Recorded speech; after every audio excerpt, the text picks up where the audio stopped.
Hey, what is up, mortals? Tim here. And before we get into today's video, there is something I'd like to say.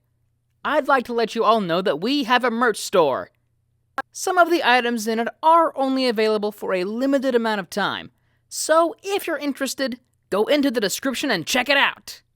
Each purchase helps us make more content. Secondly, if this video hits 500 likes by the end of the week, we will continue this What If.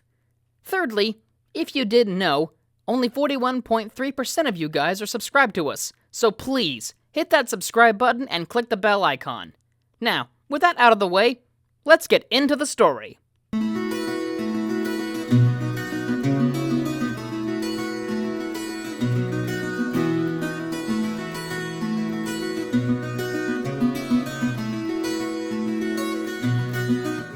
It didn't take long for the news of All Might's mysterious death on the campus of UA to spread around like wildfire. Not only was the symbol of peace gone, but agony was spreading throughout Japan. This incident also left a very bad mark on UA. When it was time for All Might's funeral, Izuku showed up in his suit to grieve over the loss of his beloved favorite hero. Bakugo was also present. It seemed only fitting since he was next successor to All Might. Many other heroes showed up, each to give their respects to All Might. Jets flew overhead to give All Might a proper farewell, as his memorial stood tall in front of the city hall. After that came to a close, the public brought out all their grievances to the law. This forced the issue that UA just isn't a symbol of hero education, but instead a bad omen for any aspiring heroes in the public's eye. Of course, this didn't just affect UA. This also affected other hero education facilities, such as Shuketsu. Very strict rules and policies have been administered, discouraging the mass populace of going through a hero course, overall, lowering the potential for future heroes. Even the current heroes were affected negatively as well, considering some of the most popular present-day professional heroes were teachers. This left defects on their image. The parents of UA students weren't all that happy either, forcing their kids to leave UA.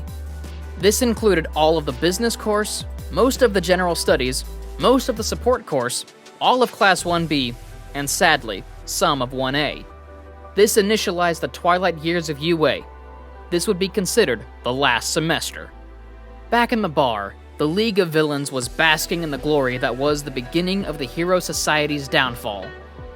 All for One set the foundations that ate away present society, starting from the very roots. Killing heroes alone wasn't enough to destroy society since more would just keep appearing. But this incident, mixed with the public's opinion on the hero course, has now slowed the production of legal heroes. Now this brought up a new problem for the villains. Now there were self-proclaimed heroes, those who just wouldn't bother with the courses as well as obtaining a hero license. They were known as vigilantes. Izuku sat on a stool, staring at the bar's television. His mental state was very unstable. His own father that he loved killed the hero that he loved as well. Conflicting ideals would scramble through Izuku's mind. He started disliking his father for the action he did. Single-handedly, his father caused all this chaos, ruining his future through the general populace's newfound loathing towards the ideal of superheroes. Izuku shook his foot along a support beam of the stool, as he kept glaring at the news. What was he to do now? Join the illegal heroes known as vigilantes? Stick with UA regardless of its current situation? Or maybe even give in to the fact that his destiny since birth has been leading him to looking towards villainy? Even if I do become a villain, it's not like I've ever committed a crime before. Sure, my dad might be the big bad, but I definitely can't live up to that title. Father, why on earth did you turn out to be who you are now? Izuku was mumbling to himself as he twirled a dart along his fingers before throwing it at a target. Bullseye! Izuku stood up to go and grab the dart he threw, but Dabi grabbed his shoulder. Izuku, what's with the face? This is the birth of a new era for us villains. Izuku scoffed a bit while slapping Dabi's hand. Don't get ahead of yourself. I wouldn't consider me a part of the villain league quite yet, Dabi. Izuku avoided eye contact while speaking, pulling out the dart from the target. Besides, the world you guys seek sounds like a boring one to me. A world where the hero society has been reimagined through the eyes of criminals. If everyone has the same mindset of villainy, including the ones who protect and govern the society, then truly the end goal will end the same way. The present-day villains will become the future heroes, and there will be those who disagree with your ideals, once again starting the villain-hero society all over again. Izuku walks back to the stool and aims the dart. Just sounds like a lot of effort to end with the same results. A total miss through my eyes. Izuku throws the dart, and it misses the board completely, falling to the floor. The next day, Izuku arrives back at UA. He looks around to see that most of the classes are now out of commission. His whole way there, he was kind of scared to see who was left in UA.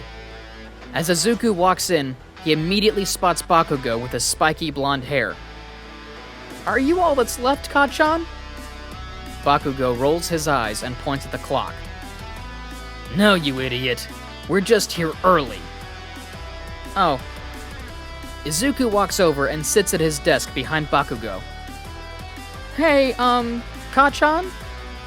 Bakugo keeps his body static with his eyes closed, but his tone is obviously more frustrated. "What now? You gonna ask another stupid question?" Izuku shakes his head no and looks at his scarred hands. I'm sorry about the exams. I wasn't being myself then." Bakugo grit his teeth a bit, slamming his fist against his desk. "Shut up, nerd! Just keep in mind what I told you that still applies now.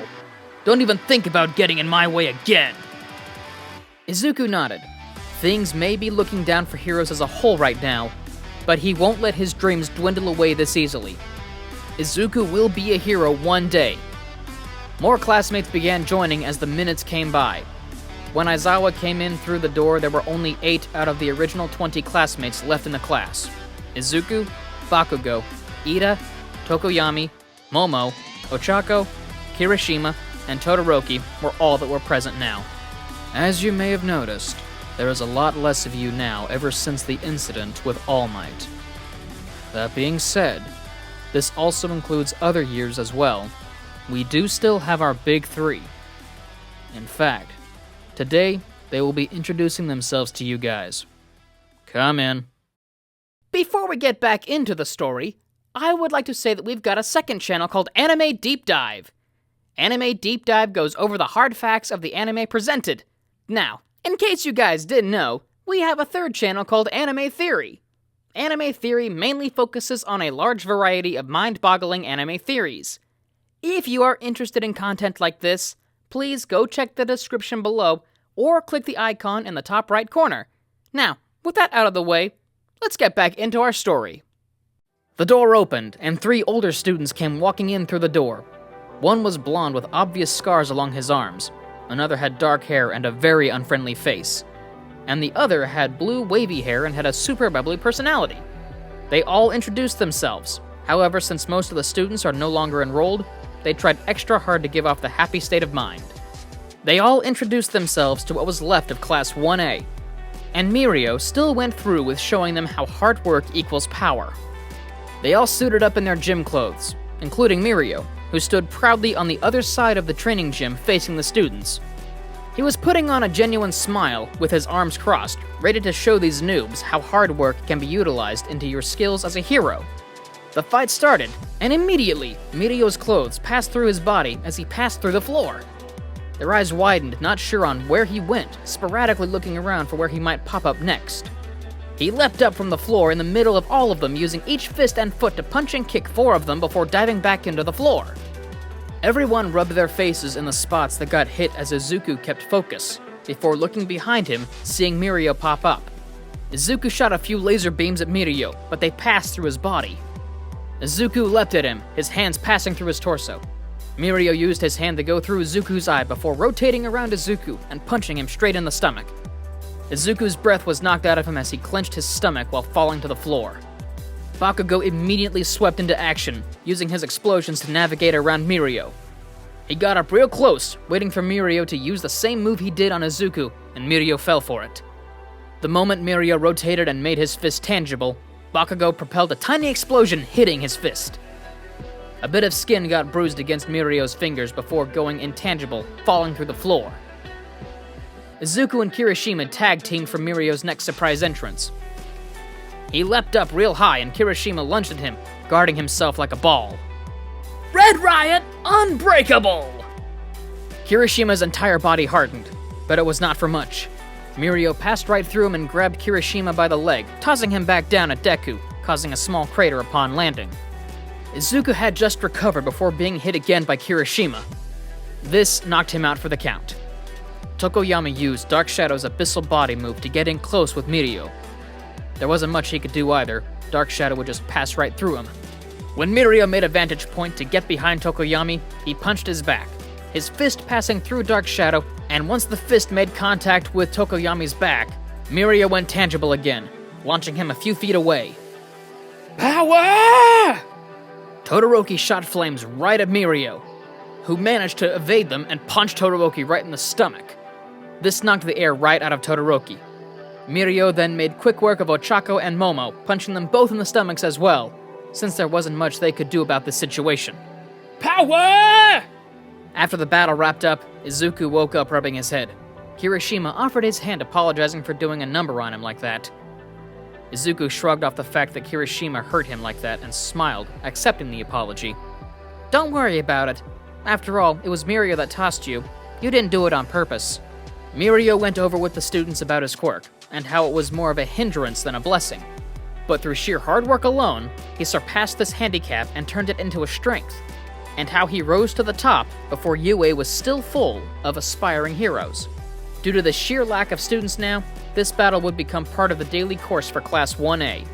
Mirio was already on top of his game, and he was even better than most pro heroes as well at this point, so there was no need to worry about his courses all that much.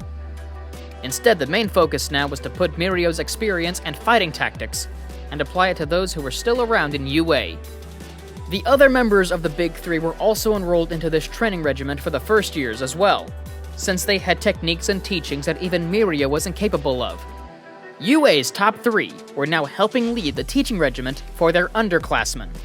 While all this happened, things were looking up for Izuku as a hero, even for just a little time. He still had to go home, where the villains were all present, due to the Hero Society slowly eating at itself from the inside. All for One wasn't too worried about what Izuku was doing back in UA. All he knows is that the students are doing just their best to get their hero licenses before being sent off into the world. Izuku stepped into the bar to see the League of Villains staring at him.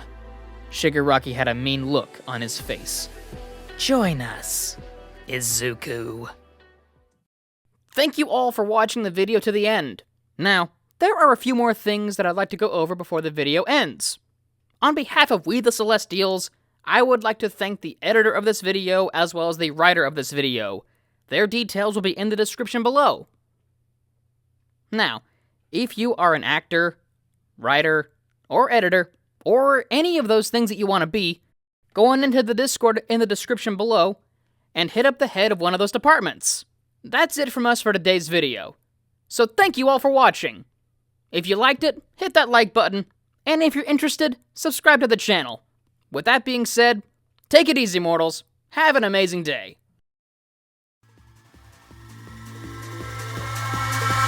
Eyes in the sky, gazing far into the night. I raise my hand to the fire, but it's no use, 'cause you can't stop it from shining through. It's true, baby, let the